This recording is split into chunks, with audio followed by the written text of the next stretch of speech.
이 제가 작년 수능 6월, 9월에 등급들을 이렇게 좀 적어봤습니다. 숫자들. 89점이 아까도 제가 어려운 거 두 문항이라고 그랬 4점짜리라고 그랬죠. 89점이면요. 4점짜리 두 개와 3점짜리 하나를 틀린 겁니다. 그래야지 89점이라는 점수가 나오거든요. 그러니까 일반적으로 어려운 문제가 몇 문제 있었다라는 거죠. 확률과 통계는 두 문항이 있었던 거고 3점짜리 실수한 애까지 봐주겠어. 이런 의미죠. 89라는 게요. 옆에 90은 뭐겠어요?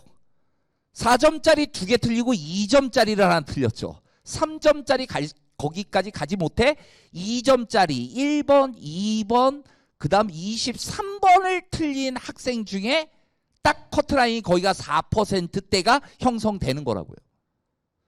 그러니까 작년 수능이나 올해 6월이나 어려운 문항은 몇 문항이었다라는 거예요? 두 문항이죠. 그럼 요번에도 봐보세요. 두 문항이죠. 확률과 통계 두 문항이잖아요. 자, 미분과 적분 1등 컷을 보면요.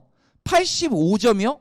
그 85점이라는 점수는 이게 계산이 어렵잖아요. 지금 85점을 한번 만들어 보세요. 조합을 4점짜리 3점짜리로.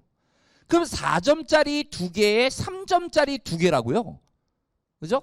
85점으로 가려면 15점이 나와야 되는 거잖아요. 그러면 8점, 4점, 3점이죠. 4점짜리 3개에 3점짜리 하나죠. 그러니까 3점짜리는 쉬운 거라고 생각한다면 지금 3개잖아요. 어려운 문항이. 어려운 문항. 옆으로 가보세요. 84점이요.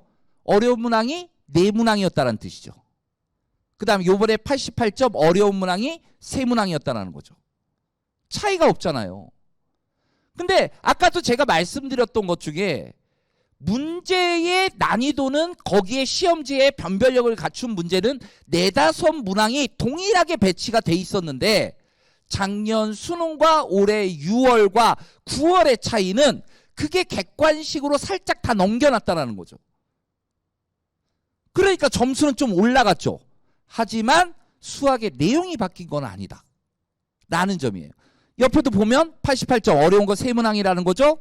여기도 88점에 2점짜리 하나 틀린 거잖아요. 3개. 그 다음 90점은 2개. 이렇게 형성돼 있네요. 이걸 가지고 쉬워졌다라고 할 수 있는 건가요?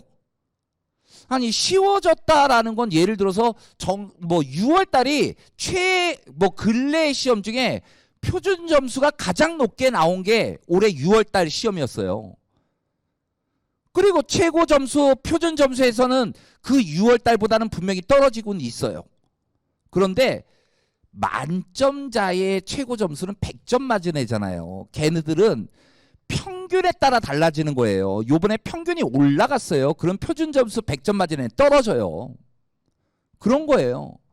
그러니까 최고점 받은 애들이 시험 문제가 쉬워져서가 아니고 이 평균이 올라갔기 때문에 표준 점수가 떨어졌던 거지 시험의 난이도에는 큰 차이가 없다라는 거를 이걸로써 볼 수가 있다라는 거죠. 그럼 2등급 학생들 보세요. 점수 거의 비슷하지 않습니까? 컷이? 지금 3번의 시험이. 4등급 한번 보실래요? 거의 비슷하죠? 5등급도 한번 보실래요? 6등급부터는 제가 취급을 안 하고 있죠. 6등급, 7등급, 8등급, 9등급이 있거든요.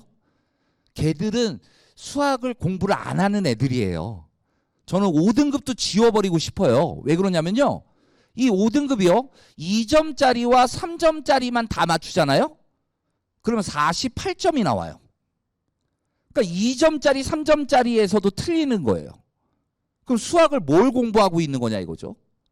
그러니까 이 5등급을 지금 받고 있다라고 한다면 좀 단계를 높여야 된다는 거죠. 그런 거보다 그걸 완벽하게 하고 4점짜리 공부를 해나갈 수 있는 실력을 키워야 된다 이거죠.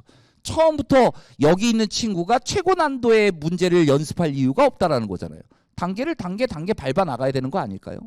그래서 제가 5등급까지 제가 소개를 지금 시켜드려 봤습니다. 이 점수가 어떤 의미를 갖는 건지 제가 이걸 보여드린 이유는 수학의 난이도의 변화가 없다. 단지 문항의 변화가 생긴 거다. 객관식과 주관식의 어떤 위치 이거에 따라서 지금 점수가 편하게 나오고 있는 거다 라고 분명히 말씀드리고 싶습니다. 출제된 문제들을 이렇게 보여드리는 거예요. 총 11문항이고요. 여기 11문항이고요. 보시면요. 저기 그 별표 쳐져 있는 게 실제 요번 시험에서 변별력 있는 문제들입니다. 요런 문제들이 변별력이 있어 라고 얘기하는 문항인데요. 저기 색깔 들어간 문항은요. 변별력 있는 문항이 아님에도 불구하고 학생들의 오답률이 높았던 문항입니다. 20번은 주관식이고요. 11번은 객관식입니다. 그러니까 요 정도는 분명히 맞출 수 있는 문항인데 요건 왜 오답률이 높게 나왔지? 라고 의심이 되는 부분입니다. 그러니까 학생들이 아까 제가 그랬잖아요. 원래는 일반적으로 시험 문제를 풀면요. 막 1번부터 한 12번까지는 거침없이 풀어요. 너무 쉽네. 오늘 시험 괜찮나? 13번 조금 막히네. 14번 조금 막히네. 뭐 이런 느낌이에요. 그냥 풀지 말고 그러면 주관식으로 가서 좀 풀까? 주관식 16번부터 쭉 풀다 보면 20번부터 막히네. 21번 막히네. 22번 내 거 아니지? 이게 정설이에요. 그런데 객관식의 고난도 문항이 가 있다고 그랬잖아요. 그러니까 그게 가 있는 위치가 13, 14, 15번이거든요. 그런데 11번부터 학생들은 반응이 오기 시작한다는 거죠. 그러니까 이 무서운 애가 있으면요.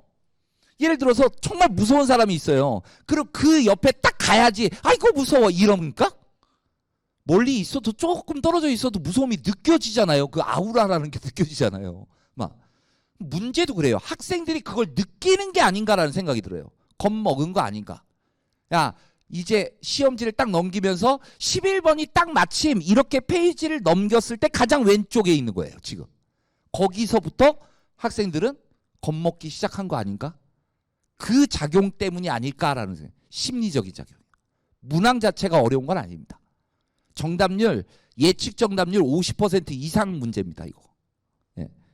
그다음 이제 선택 과목을 보시면 두 문항, 세 문항, 세 문항, 세 문항, 두 문항, 세 문항 뭐 배점들이 이렇게 쭉 나오고 기하까지 이렇게 나오고 있는데요.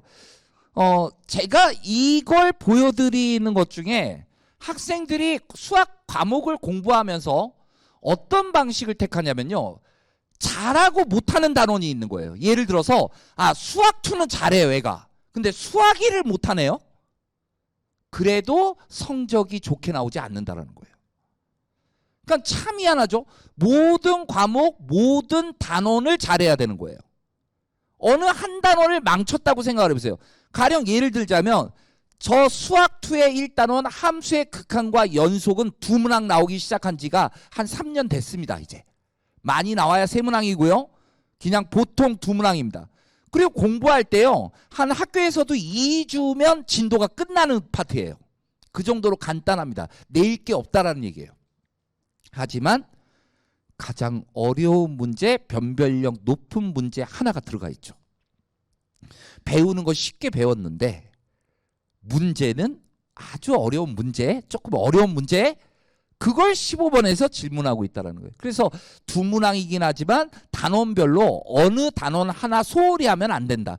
옛날 우리 부모님들 이 생각 가지시면 돼요. 우리 수학에 지읒, 시읒 이거 뭐 공부해 본 적 있잖아요. 수학에 뭔지 아시죠 그거? 근데 그거 공부하다 보면 맨날 앞에 딱 피면 뭐 나왔어요 우리? 집합 나왔죠. 집합은 정말 이 종이가 막 빽빽할 정도로 잘하죠.